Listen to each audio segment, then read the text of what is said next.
So look what I call this. It's all about the do. What does that mean?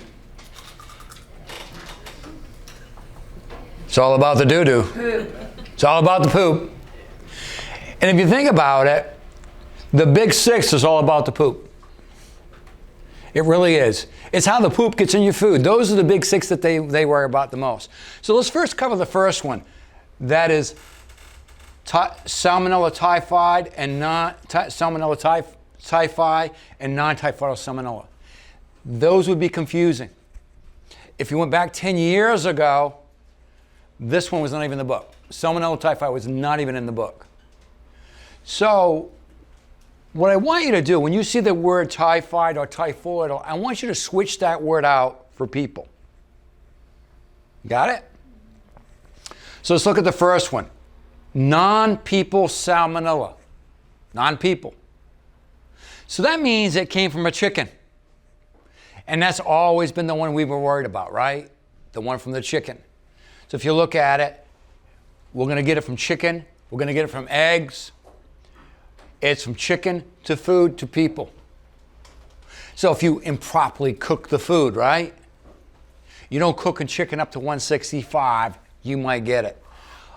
Or if you cross-contaminate, when you put what? Chicken on a cutting board, and then you come back and cut lettuce on it, and you don't wash the board and sanitize the board, you're going to get a cross-contamination. And then you got food handlers that have vomiting, diarrhea, or anything like that, and they can transport it that way as well. So these are ways that you might pass on non-typhoidal salmonella, but it evolves from the chicken. This one, Salmonella typhi, look at its in. Ready-to-eat foods. So what's a ready-to-eat food? Something prepares ahead of time. Yeah. Could be cold cuts. Could be a salad. Could be a pastry. Right? Drinks. Could be in your Coca-Cola. Could that be like cold fish too, like tuna? Anything that does not receive any further cooking. Yes, it could be. So we're going from people. So you contract this. And maybe you're showing symptoms, maybe you don't. But supposing you had it, and you didn't go to the doctor, and you didn't go to a hospital, you may still be a carrier of it. And every time you handle food, you're passing it on to everybody else. Particularly when you don't wash your hands and then you make a food with it and it gets on the food. So we got a rule in the industry. If you're going to handle any food going directly to the consumer, you have to have gloves on. Slicing bread, making pastries, making a salad, you got to have gloves on. That's why. Okay, so this particular worker didn't wash his hands, and then he got it in the food, and then somebody got sick. And again, food handler has the illness, exclude them from working in the area. Wash your hands, and minimum cooking temperatures also. That will help it. So this one comes from chickens. This one comes from people who don't wash their hands. Again, it's all about the do, right? Here we go. The do got into the food, which ain't cool. Shigella. Right? Shigella. You know, I shouldn't say this, but when I think Shigella, I also think do. Or another word for Shigella is, you got it.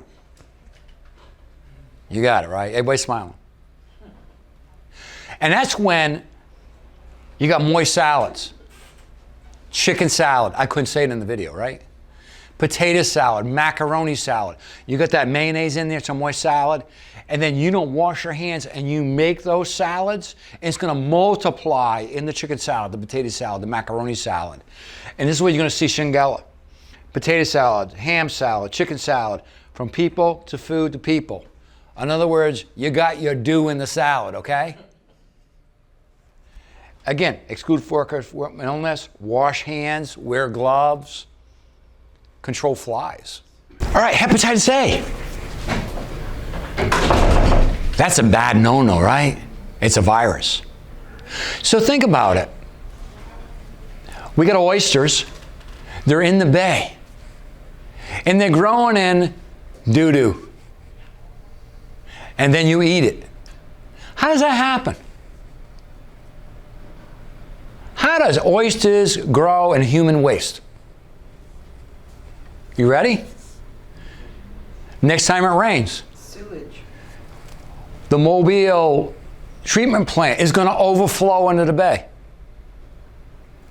That's what's going to happen. Or, here's another way that you don't even think about. Fertilizer. You put it on your lawn. What is fertilizer? Chicken do, cow do, horse do. They put it in a bag. You put it on your soil. It washes down the drains and washes into the ocean. So that's how it does it. So again, what we got going on here, you got raw oysters, you got human waste that grows in, gets in the oysters, and people eat it. Okay, again, if you see jaundice, what is jaundice? High bilirubin turns your yellow. Your skin turns yellow. It means you probably have liver problems. So if you got yellow skin, your liver is not functioning properly, and it will give you a yellow skin. That's not a good thing. So you can eat an oyster today, and then 28, 24 days from now, it might show itself. So throughout the whole 28 days, when you feel some type of way, you might be feeling something coming on, okay. you know, because it's probably doing damage to your liver, and you may not. So I've got a saying, and you're never going to hear this from any other chef. It's okay to eat cooked oysters. Put them on a grill. Put them in a stew. That's how you eat oysters. But as far as what I think, here's my feelings about oysters. I don't eat anything that goes to the bathroom and eats out of the same hole. Huh? That's weird. But they do. They're doing that. All right, so hepatitis is a dangerous one. Usually, if your restaurant's got hepatitis, the health department's going to come in. They're going to shut you down. They're going to go look at your records. They're going to contact all your customers for the last 30 days. And you're going to be shut down for a while until they can correct it. That's a major one. I probably wouldn't be serving raw oysters in my restaurant. I don't care how much people want them. It's not worth the liability. Norovirus. Have you ever heard of norovirus? You've heard it in the news, so where have you heard it? Where have you heard about norovirus breaks out? Cruise ship. Guess what? Your book doesn't even talk about cruise ships. Doesn't say anything. And that's what I say. Usually it's got to do with cruise ships. So here's a shocking thing for you. You ready? I'm going to give you the non-so-shocking first. So if you're on a cruise ship, and you may have 3, 4, 5,000 people in a very enclosed area, and you might only have like 1 or 2 places where you can get water to drink. And if somebody's got it, they can contaminate that, and then it passes throughout the ship. That's one way that it could occur. So somebody can come on with norovirus and go to the same place where people are getting their water and contaminate that, and then you could have an outbreak within a ship. And that's not the ship's fault. It's not. There's one way. But there's a second way. You ready? You want to hear the second way? What you flush down the toilet today, you will be drinking tomorrow. So think about that. Ooh. Because it is a mini city. And some of the older ships, maybe they're not up to par. And so you could have an outbreak because their system is not up to par, and that could cause also an outbreak. So it could be because of the ship or because someone contaminated a sauce anybody's drinking from. Those are the 2 ways you get norovirus. But again, most times, I'm not picking on the cruising industry, but that's where we usually see it. All right, so that's the big 6. There's one more, right? One more. So this was human waste, and you drank human waste. This was human waste got in the oysters. This is someone that had human waste. It got into food, and then people ate it. Boy, the dew is having a real impact here. You didn't do the Shiga toxin producing STEC. E. coli is the last one.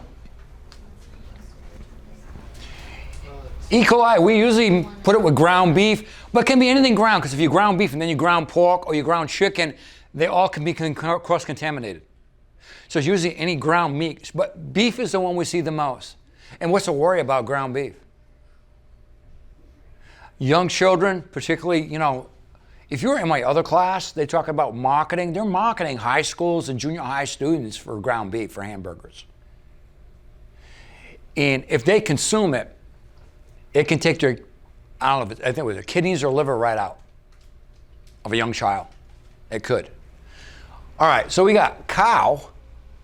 When they butcher a cow, the intestines, if that comes in contact with the meat, it can infect it. So essentially what we're saying is cow dew is coming in contact with the meat you're eating.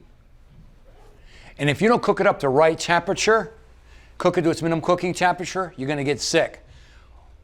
Or if you don't buy it from a reputable supplier, maybe the cow is dead before they process it. That could be a problem. Or you cross-contaminated. Or you've got a food handler that has it, E. coli. So again, you got cows, then it's transferred to food, which could be the meat from the cow, and then you ingest it. So if you undercook it, you can get it. And again, it's a different kind of dew. It's cow dew. So if you look at the big six, they're all connected. I mean, the first one wasn't having anything to do with dew. It was a chicken. But chickens are the most filthiest animals they are. Anybody I know that's ever worked on a chicken farm won't eat chicken. It's weird. It's funny, my father won't eat chicken. If I go to my wife's father, he won't chicken. There's some people just won't eat chicken, and that's what we eat all the time, is chicken. But it's amazing, if you ever worked on a chicken farm or a chicken processing, you will never eat chicken. So they must see a few things there. So that's the big six. All right, we can shut that off, and we're going to go back to